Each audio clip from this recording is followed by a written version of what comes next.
มังเอิญสำลีฮอตอ้าวสวัสดีทุกคนครับไก่เราต้องฮันแน่ให้เจ็บหมดแท้แล้วนะก็ไก่ระเบาฮันแน่นี่คือปลาใบอ้อยนะครับผัดใบกระเจี๊ยบเหลือจากวันนั้นแหละครับแช่ตู้เย็นแล้วก็เอามาอุ่นต่อนะจุดตู้เย็นได้เลยตาละเสียหมดแท้แล้วก็นะในใหญ่นะการเลือกวิชีได้ปลาเรมได้เราได้เยอะเลยเป็นซอสกะทิตังตัวนกแล้วพันเดอร์ไลน์ได้แชร์มาต่อนะฝากกดไลค์กดแชร์ด้วยนะครับเพื่อนๆมาครับวันนี้ใช้มือเลยครับเนี่ย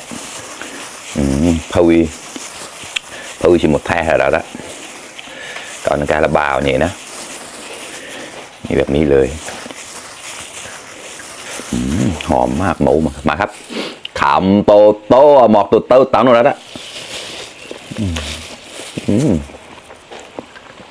อร่อย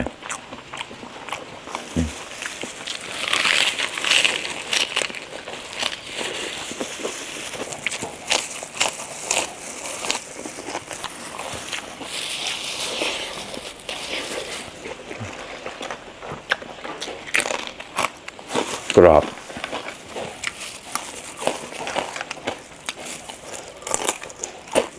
หุบดอกแล้วข้อมากระบา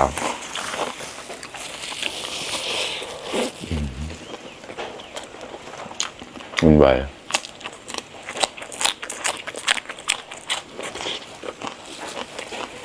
โหระพา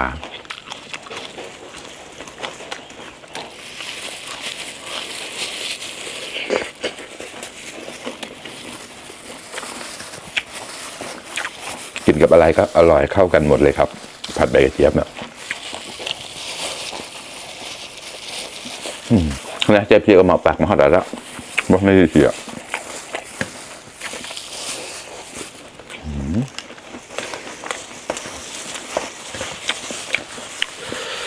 ต้องคลุกข้าวแบบนี้นะครับถึงจะอร่อยเพิ่มแบบนั้นแล้วนะเสียคอก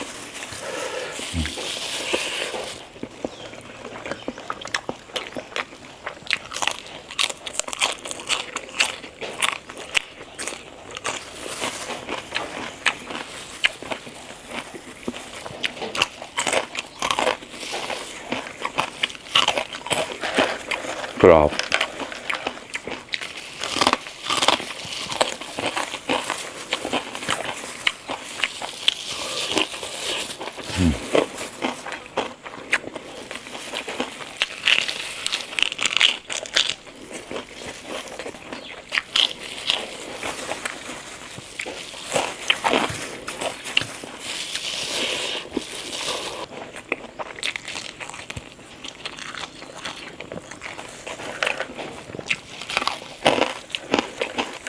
พอ